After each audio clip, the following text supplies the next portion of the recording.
Dear friends, a very, very warm welcome to this inaugural conclave of the Indian ESG Network.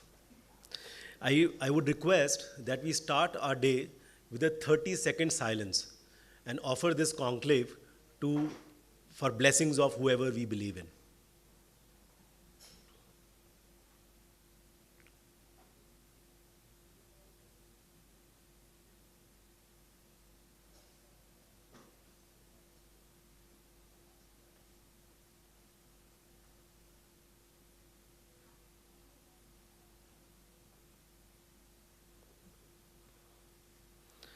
Thank you.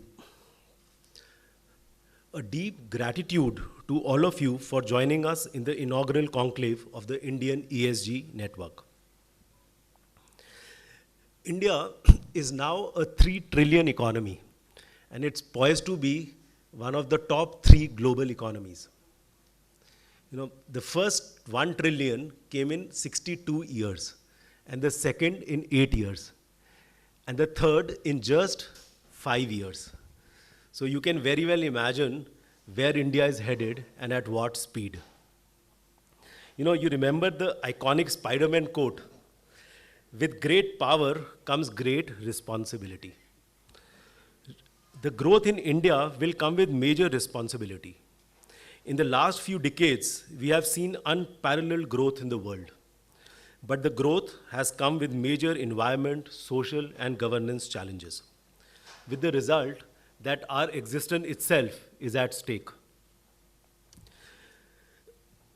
In the World Air Quality Report of Swiss firm IQAR, released just a few days ago, 39 of the top 50 polluted cities are in India. As per a recent report by United Nations Environment Programme titled Becoming Generation Restoration, globally, 1/3 farmlands are degraded. 87% inland wetlands have disappeared. I think you all remember what happened to Chennai and many other cities in India. And ecosystem degradation is affecting 40% of the global population. But why do we have these issues? Why is development and growth coming at the cost of our planet? To put it very, very simply, we are just looking at earning more and more money, more and more luxuries, more and more comforts, with the result that we have reached the highest level of insensitivity towards Mother Earth. So where does the solution lie? What do we need to do? That's where ESG comes in. It looks at environment, social, and governance, 3 key issues which could help us with tackling sustainability issues we are facing today.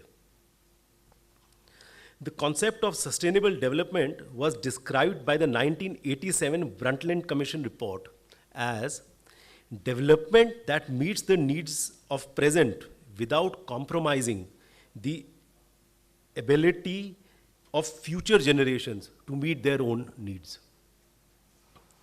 The way I see, sustainability comes at different levels.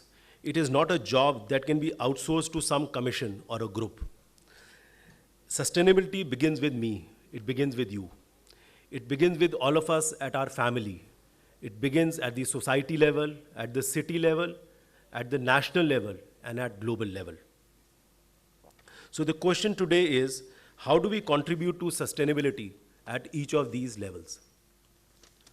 Why can't India be the ESG leader and show the way to the rest of the world? That's what got us to catalyze the Indian ESG Network. Our aspiration is to go beyond mere discussions and define very, very clear action points for next 12 months, 24 months, and 36 months. And that's where we need help from all of you. We should all work on becoming generation restoration, the people of this great nation who will lead the march towards global ecological restoration. Now, I would briefly share with you what we have planned for the day today. We would start our day with a few speakers who would set the context for the Indian ESG network and the ESG work that the country needs to do. Thereafter, we would be sharing certain best practices we have received from large MSMEs and ESG enablers, and give them a certificate of appreciation. Post that, we will discuss 4 important points, which are the major areas where we would like to focus the work of Indian ESG Network. The first one being, why is ESG important and what role can India play? Indian ESG Network would like to play a role for sharing the importance of ESG across the country with different stakeholders, including the citizens, government, corporate, and social organizations.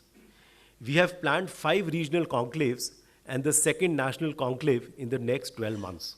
So we'll be doing a conclave in North, East, West, South, another one in Northeast, and end in February 2024 with the second national conclave. The second discussion point is ESG for everyone. ESG, as most of us currently think, should not be limited to just large corporates. But to be effective, all stakeholders must equally contribute, be it the large corporates, the MSMEs, social enterprises, government, not-for-profits, and the citizens. In fact, MSMEs have a very, very crucial role to play, as they comprise 90% of the global business and are responsible for 50% global employment. Now that brings us to our third topic. This brings us to a very important discussion on ESG orientation and capacity building. Since I come from a skilling and a training background, that's one of the major focus areas that we would want us to focus on. We need to focus on capacity building at primary, secondary, and tertiary level. We believe that capacity building cannot be just limited to the corporates. We need to inbuilt in the school curriculum ESG elements or sustainability elements. We need to embed ESG in national occupational standards. We would be very happy if our partner organizations such as ISB and ILSS would launch ESG courses for senior corporate, government, and social sector leaders. IGNU would launch mass courses for college students. Ministry of Skill Development and Entrepreneurship and the sector skill councils would help us to make NOSes and embed them in every qualification pack. And EDSIL would take a major role in including sustainability and ESG as part of the new education policy.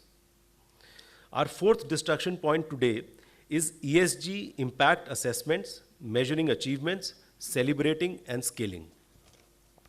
Currently, the frameworks and reporting practices across the ESG ecosystem are evolving, and mostly they are adopted from Western countries. We think that with experts like all of you available in India, we should contextualize these frameworks and create our own assessment and certification mechanisms. These frameworks, I feel, will be soon adopted by the world, like many other areas where India has become a thought leader and an action leader. We at the Indian ESG Network are happy to work with all of you to take this exciting journey forward. Most of us here are because we either feel responsible for the subject or our professional work needs us to work in the ESG space. But there is one other important stakeholder whose life is at stake, and that is our children. In fact, in 2021, UNICEF came out with a report that climate crisis is a child right crisis. Climate crisis, environment degradation, sustainability, etc. are all related and have serious impact on the future of our children. With the permission of all of you, we would like to deviate from the planned agenda and start with a very special VVIP discussion, a panel of our children whose future is at stake, and who have the will and energy to become the generation restoration. I welcome Lakshay, Jani, and Abayomi Saxena on the stage. Thank you. So, Lakshay, come. It's your turn first.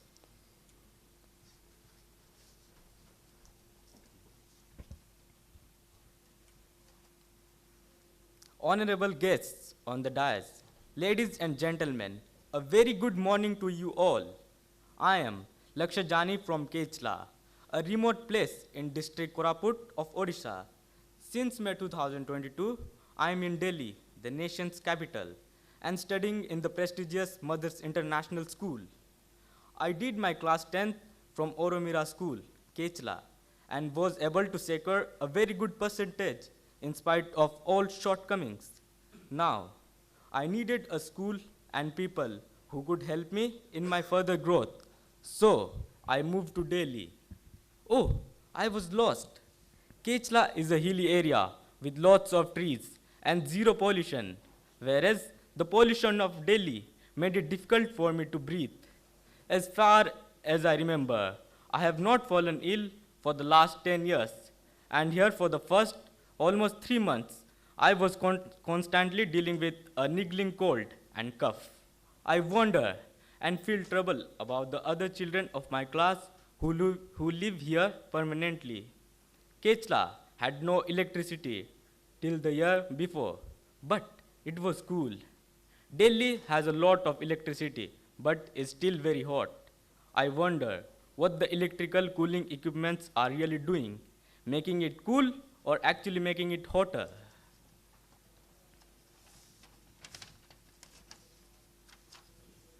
I am from a village, so our life was in harmony with nature. Here, I observed how the natural resources are being destroyed. For example, packets of packed food like chips, chocolate, or bottle of carbonated drinks. People eat and throw the polythene whether it falls in the drain and block it, or choke any animal is not anyone's concern. I think the person could have looked for a dustbin and dropped it there. Anywhere and everywhere, drinking water is sold in plastic bottles. Don't you think don't you think it would be better to carry a steel bottle from home? Too many chemicals are used, whether it is used to clean the utensils or the shit pot, or to sanitize anything and everything. All these things may seem small, but to me, they are big and problematic. As I heard Vikrant speak about generation restoration, I am very pleased. I want to be a part of generation restoration and work to my level best to bring a balance to our Mother Earth. Thank you. Good morning, everyone. I am Abayomi from Prakriti School. I feel optimistic and grateful that I am standing here in front of you all to present my views on ESG. Not all the teenagers like me get an opportunity to express themselves and present themselves in a conference like this. We don't usually get heard, even though we are the ones who are going to live with the decisions you make. However, it is hard for me not to feel pessimistic. I look around me, I see plastic bottles, and think about how we are flooding the planet with junk.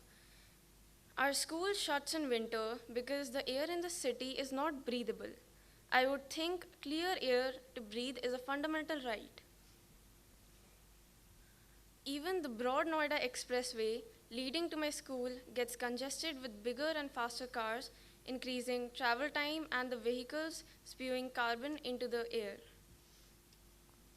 I see the concrete jungle and wonder about all the trees that have been cut and animals displaced.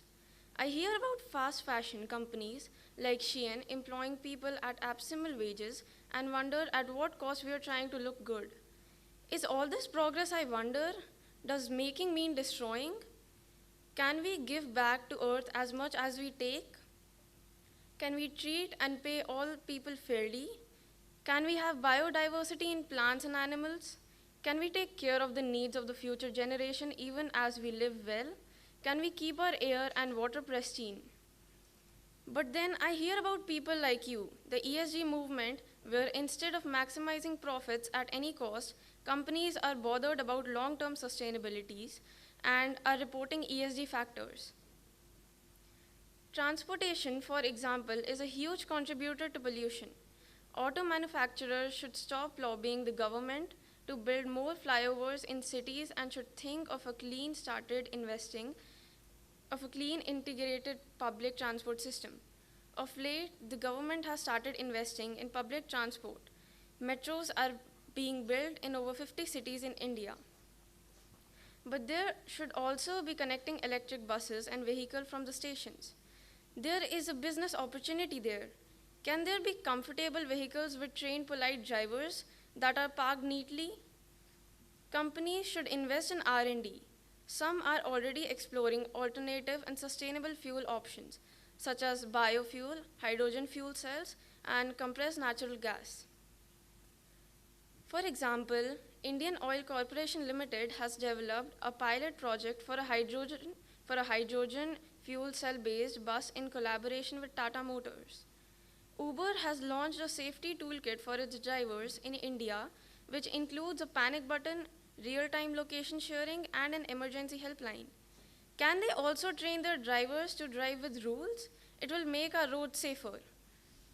DMRC has undertaken initiatives to promote cultural heritage and artwork in its stations and trains, showcasing local artists and historical monuments. All this in just one industry. I am sure if all of us put our heads together, we can find solution in all industries like power generation, fashion, food, and housing. Can there be tall buildings on the stilts with forests below? Can we bring back flora and fauna into the city center? Can we grow food locally? As a young person, I believe that we can all be imaginative. We just need to put our design thinking hats on. ESG is about creating a sustainable future for everyone. As investors, we have the power to influence companies and look for companies that are finding solutions or even influence them too. As employees, we can generate ideas for workplace policies that prioritize health, safety, and well-being, or just look for employment in companies that have inclusive policies. We can buy one well-made piece of dress that we can mix and match with clothes over many years instead of buying cheap. Sikkim has gone all urbanic, which is fashionable every year and then having it end in a landfill. Buy from an e-tailer who uses biodegradable paper packaging. Check for the story before you buy. I believe that companies and brands that have a story will succeed. Finally, as citizens, we should start paying attention to the ESG policy of our elected representatives. Government policy plays a big role. Sikkim has gone organic fully. The Ujjwala scheme makes the life of women easier. The central government has promoted millets internationally. Millets require less water, have more nutrition, and increase biodiversity, and are also easier to grow. Today, the media has become accessible to everyone. This message can be spread humorously and engagingly. Mainstream media picks up ideas from here. We can make Yamuna getting cleaned an issue. We all have a role to play in promoting ESG values and making a positive impact on the world around us. Let's work together to create a better future for ourselves and for generations to come. Thank you.